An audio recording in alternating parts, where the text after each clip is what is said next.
Assalamualaikum warahmatullahi wabarakatuh. Innal hamdalillah nahmaduhu wa nasta'inuhu wa nastaghfiruh wa na'udzu billahi min shururi anfusina wa min sayyiati a'malina. Man yahdihillahu fala mudilla lahu wa may yudlil fala hadiya lahu. Asyhadu an la ilaha illallah wahdahu la syarika lah wa asyhadu anna Muhammadan abduhu wa rasuluh la nabiyya ba'da. Allahumma sholli ala Muhammad wa alihi wa ashabihi wa man tabi'ahum ila yaumiddin. Alhamdulillah, dengan rahmat dan hidayah Allah Subhanahu wa taala kita bisa berkumpul di masjid yang mulia ini, masjid Allah, majlis yang mulia. Mudah-mudahan kita bukan hanya di bulan Ramadan, karena kebanyakan itulah yang terjadi. Maka Allah menjanjikan lewat Rasulnya orang yang nanti akan dapat perlindungan yang tidak ada perlindungan kecuali perlindungan Allah. Di antaranya qalbu bil masajid, hatinya senantiasa di masjid. Itu yang terjadi. Baiklah, sebelum mengkaji apa yang kita kaji, saya ucapkan terima kasih dan saya mengucapkan al-karam pada saat di sini. Mudah-mudahan bisa memberi suatu ajaran untuk saya juga. Jamaah tarawih hazakumullah. Kalau kita lihat, kalau saya tadi lihat di jadwal, saya suruh menerangkan tentang iman, Islam dan ihsan.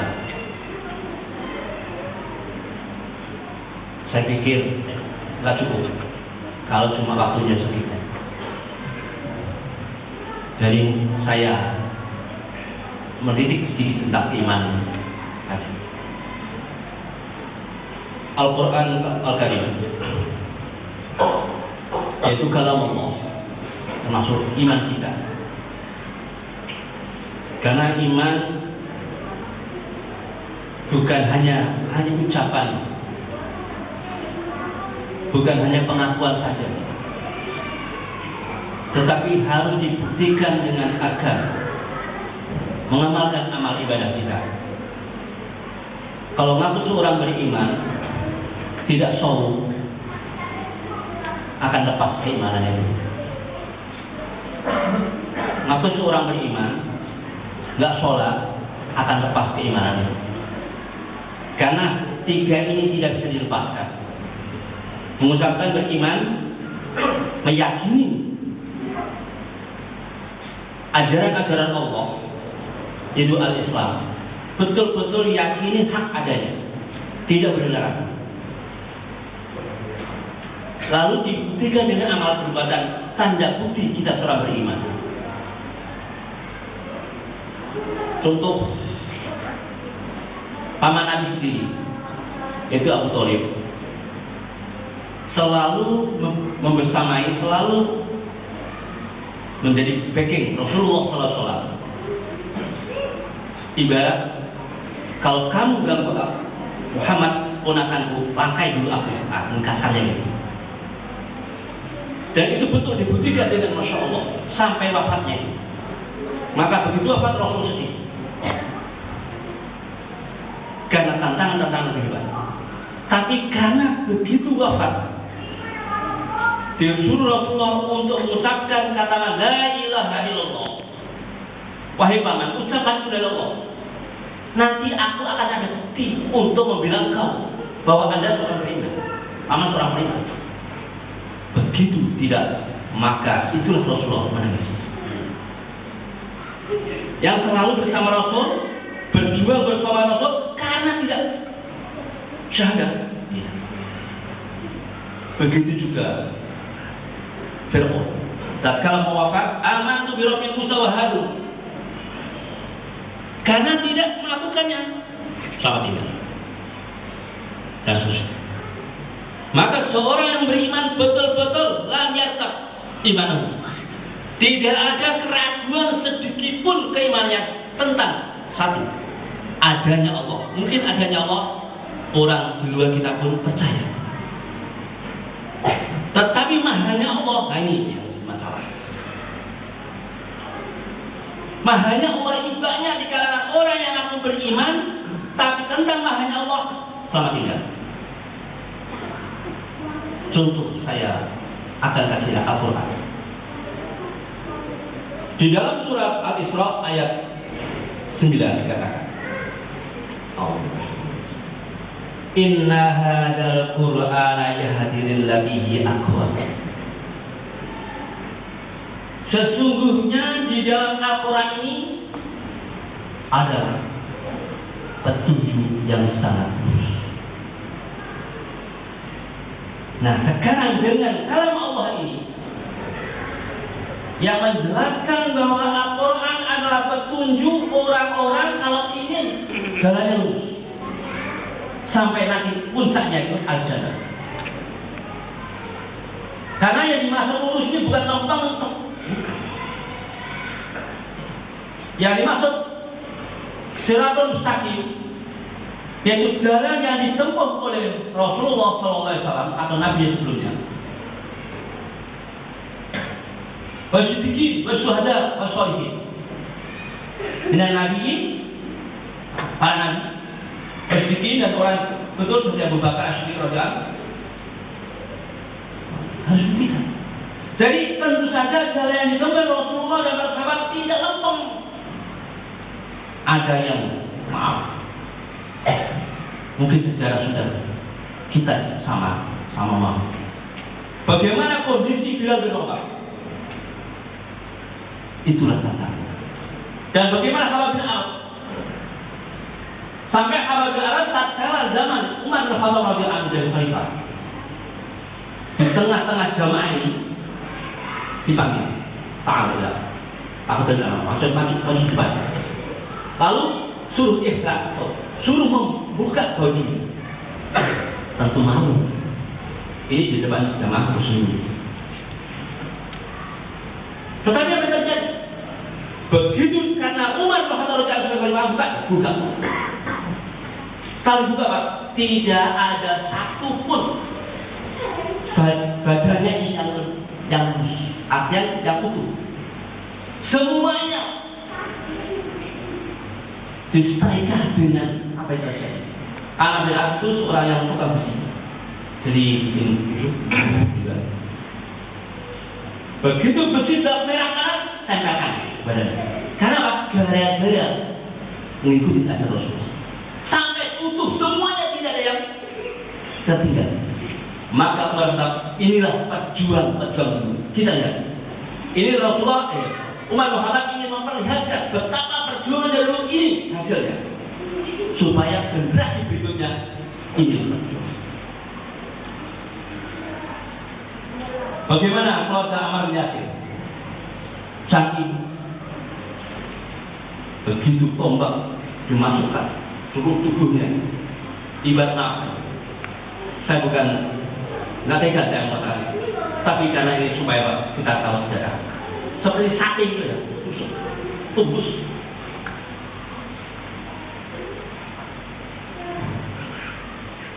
Dan bagaimana suaminya Yasir? Sampai hampir putus.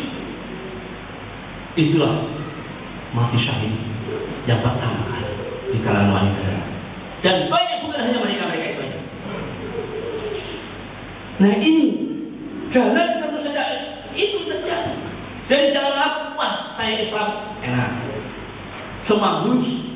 Ngapain suruh puasa dari subuh sampai maghrib tak makan? Nyiksa Allah. Tidak. Allah kata bahwa saum itu tidak menyusahkan, tidak memberatkan. Baik, saya nggak panjang Pak. Nah, tatkala Rasulullah SAW menjelaskan ayat ini bahwa Al-Quran adalah suatu jalan petunjuk yang lurus, maka begitu dialog dengan menantunya Ali bin Abi Thalib radhiyallahu anhu, ala innaha satakunu fitnah, wahai Ali, nanti suatu zaman, nanti bukan di zaman nanti, kapan, entah kapan, nanti hari kiamat atau kapan, pokoknya nanti setelah Rasulullah dan sahabat akan terjadi ada suatu zaman yang penuh dengan fitnah. Bahkan Rasulullah katakan, tapi ta'il lail mudlim, seperti sebagian malam yang gelap gulita. Fitnah yang tidak bisa dilihat dengan jelas, karena Rasulullah ibaratkan seperti malam yang gelap gulita. Bahkan di hadis lain katakan, yusbihur rajulu mu'minan, tatkala di pagi mereka beriman, wa yumsi kafir, di sore hari kafir. Wa yumsi kafir, wa yumsi mu'minan, wa yusbihur kafir. Ada orang yang di sore hari beriman, paginya kafir. Maka Rasulullah menjelaskan, seorang yang terbaik adalah orang yang bikhawatirnya, penutupnya itu tatkala wafat, kondisi apa dia? Walaupun dia seorang apa, ustadznya apakah namanya, kalau wafatnya ada maka mereka itu. Maka akhirnya itu. Jadi kita memandang orang baik, jangan lihat kondisi sekarang. Jangan lihat saya di mimbar ini baik, tidak. Lihat saya nanti bagaimana akhirnya. Lihat. Nah, tentu saja Ali bin Abi Thalib mal mahruju minha. Apa solusinya? Apa jalan keluarnya Rasulullah kalau sudah terjadi fitnah demi fitnah? Bahkan Rasulullah pernah menjelaskan fitnah itu diawali dibuka di zaman Umar bin Khattab radhiyallahu anhu. Coba Umar bin Khattab, seorang yang sampai Masya Allah ditakutin. Bagaimana sejarah Umar bin Khattab tatkala hijrah? Menjelaskan, aku nanti hijrah lewat ini. Kalau mungkin sekarang kalau punya ganda, aku lewat Batu Gebang. Siapa ingin jemput saya dan akan kehilangan artian bapaknya, karena seorang bapak sudah wafat kan, karena berada akan kehilangan saudaranya atau seorang anaknya, tunggu aku sana. Aku saya bayangkan kalau yang lain hijrah itu dengan sembunyi-sembunyi, Umar mengatakan jelas, aku akan hijrah lewat ini. Siapa yang mau hadapi aku? Tapi begitu terjadi apa? Lagi sholat subuh, lagi terus, sehingga hari ketiga, maka Rasul katakan kalau fitnah itu dibuka awal zaman Umar bin Khattab tidak, tapi setelah itu tidak akan bisa. Maka sekarang jangan coba-coba kita bisa menutupi fitnah itu. Di zaman Utsman bin Affan radhiyallahu anhu, bayangkan, karena Rasulullah sudah pesan pada Umar, pada itu kan, tatkala Rasulullah di atas gunung Uhud, gunung Uhud itu berat. Gunung Dim. Nah, jadi di gunung laut semua akan tunduk kalau itu adalah orang beriman. Nah, kalau sekarang gunung nggak aman, laut nggak aman, darat nggak aman, tanda tanya keimanan kita bagaimana? Dim, gunung. Di atas ini ada Rasulullah, ada orang yang mati syahid, yaitu di antaranya Umar dan Utsman. Ini yang terjadi. Bagaimana Utsman bin Affan?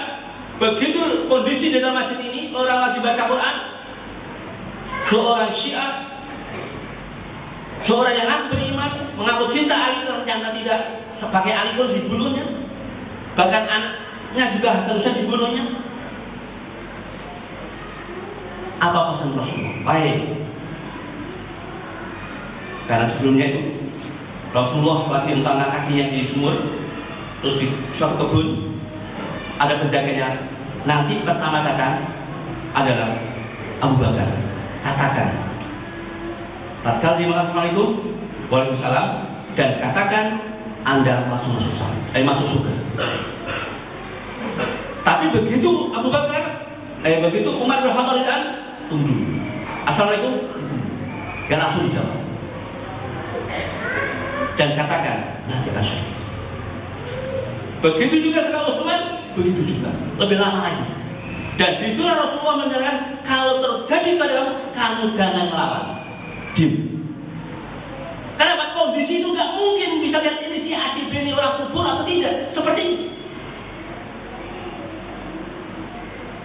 Jadi kelihatannya pakai kopiah, kelihatannya koko, belum tentu seorang beriman. Ini. Jadi karena kondisi seandainya Utsman bin Affan mengatakan, ayo, tentu akan terjadi apa sekarang ini. Maka Utsman bin Affan dibunuh, nggak ada yang lawan. Karena memang pesan Rasul nggak boleh lawan. Karena itulah tidak jelasnya mana yang beriman, mana yang di luar beriman. Maka tentu Ali mengatakan, nah solusinya bagaimana Rasulullah? Kalau terjadi apa lagi sekarang? Betapa sekarang fitnah demi fitnah. Ada susah. Rot kalau kita ceritakan nggak cukup malam ini. Maka apa jawab Rasulullah? Qala kitabullah. Solusinya tatkala Anda menghadapi ujian demi ujian itu Ali, walaupun Ali sendiri mengalaminya, untuk kita semua dan generasi berikutnya adalah Al-Quran. Fihi naba'u maka naba'u wa khabaru ma qabla ibadah. Karena Al-Quran adalah menceritakan, menjelaskan orang-orang atau cerita macam apapun sebelum kalian dan sudah kalian. Mau dia apa? Tadi Ustaz tatkala mengatakan Fir'aun ada, cerita Fir'aun ada. Waktu bacaan. Mau cerita apa aja ada. Walaupun mungkin dulu namanya Fir'aun, sekarang bisa Abdul Karim, bisa.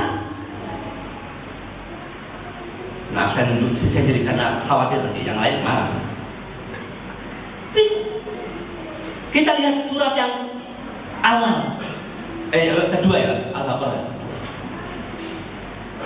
Di situ ada beriman 6 ayat, kafir 2 ayat, begitu 8, 9, 10 sampai 21 munafik 3. Hanya ayat ke-21 dari awal sampai 21 sudah jelas itu ada golongan 3. Sekarang kita tinggal mana golongan saya, grup yang mana saya ini. Apakah kita mau beriman? Apakah kami ini seorang yang berkafir? Apakah kami seorang yang munafik? Itu belum yang lain. Dan bagaimana jelas kalau kita ingat lihat Rasulullah SAW hidup di zaman Nabi sebelumnya, setelah sebelumnya maksudnya itu. Jadi bahwa Rasulullah nggak tahu bagaimana Ibrahim, Rasulullah nggak tahu bagaimana Nabi Musa, Rasulullah nggak tahu Nabi Isa, nggak tahu, nggak masalahnya. Karena sudah panjang waktunya baru muncul Rasulullah SAW. Tetapi begitu ditanya tentang ditanya tentang Nabi Ibrahim, ditanya tentang Nabi Musa, ditanya tentang Nabi Isa, ditanya semuanya pada Nabi sebelumnya, Rasulullah bisa jawab dengan jelas. Siapa istrinya, anaknya berapa, dan bagaimana perjuangannya, Rasul tahu.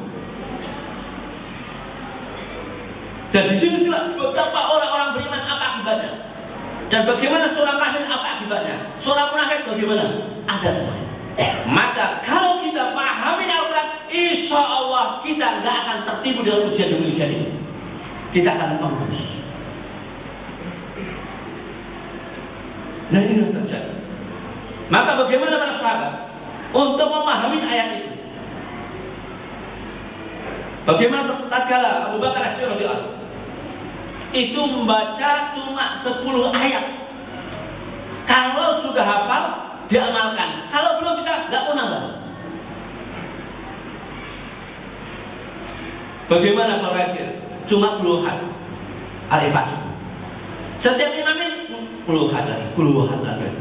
Padahal mereka hafal betul. Dan bukan hanya hafal, maknanya ngerti, maksudnya ngerti. Tetapi setiap imam ini dia baca surah Al-Ikhlas. Kenapa ini? Tafsir Imam Syafi'i juga mengatakan surah Al-Asr. Itu kata seandainya satu itu aja yang turun, tidak ada yang lain, cukup untuk ngurusin seluruh dunia ini dan nanti hari kiamat. Dan Kiai Ahmad Dahlan, nah, sini kan ada banyak orang Muhammadiyah. Cuma surah Al-Ma'un, kemana-mana Al-Ma'un aja, Ma'un. Apakah dia hafal? Jadi para orang dulu itu betul-betul memahami berapa ayat saja. Entah ada yang 2 ayat, ada seayat, ada yang berapa ayat. Kalau belum bisa mengamalkan, nggak punya amal. Kita beda. Termasuk tadarus hanya ingin tamat. Kalau sudah tamat bangga. Kalau Rasul dan sahabat tidak. Tamat mengamalkan sampai titik terakhir. Semua sudah diamalkan. Rasulullah selama hampir nggak sampai 23 tahun. Rasulullah bisa betul hafal dan bisa mengamalkan dan dipraktek dalam kehidupan. Masya Allah. Kalau kita ini bersama. Bahkan satu. Kedua, Al-Quran wa hukmu bainakum. Karena Al-Quran yang selalu memutuskan apa-apa yang panjangan kan?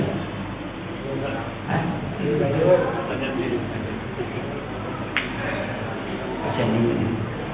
Enggak, ya udah gini, maaf ya kalau banyak dikit ya, karena supaya gitu. Jadi karena apa ini memutuskan apa yang kita coba, mana yang nggak pernah putusan Al-Quran? Coba kita lihat, mafarokna, tidak ada pun satu pun tertinggal, ngurusin apapun.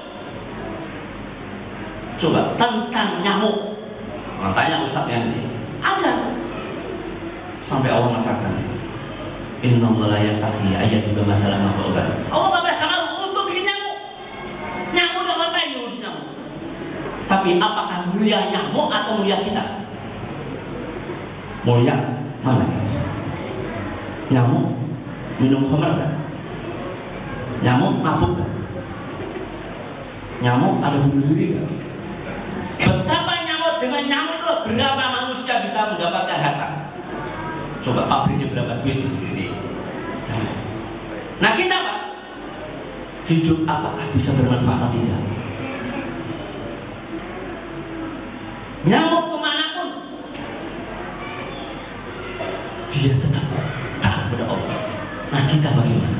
Yang dingin, semua dingin kepada Allah, semua tunduk kepada Allah. Tetapi apakah kita lebih mulia atau tidak? Itu bersama.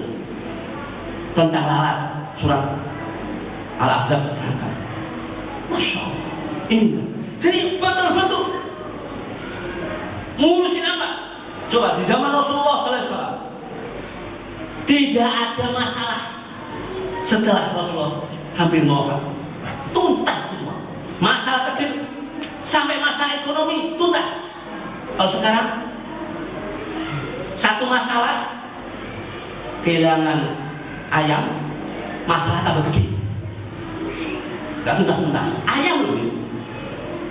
Bagaimana kehilangan sapi? Kalau dulu Masya Allah tuntas semua, selesai kehilangan tuntas. Karena hukum berlaku. Dan yang panjang tapi saya potong aja. Wa may yabtaghil huda fi ghairihi. Barang siapa yang mencari petunjuk selain Al-Quran, Allah akan sesatkan.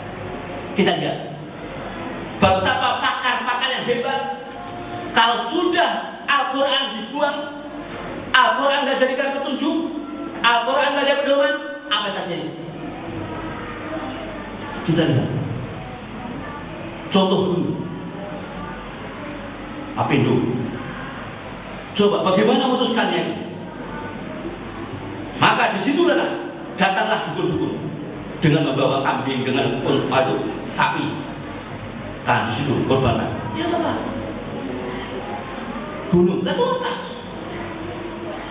Memutuskan apapun, karena keluar dari tambah kuat dan akan betul-betul hancur.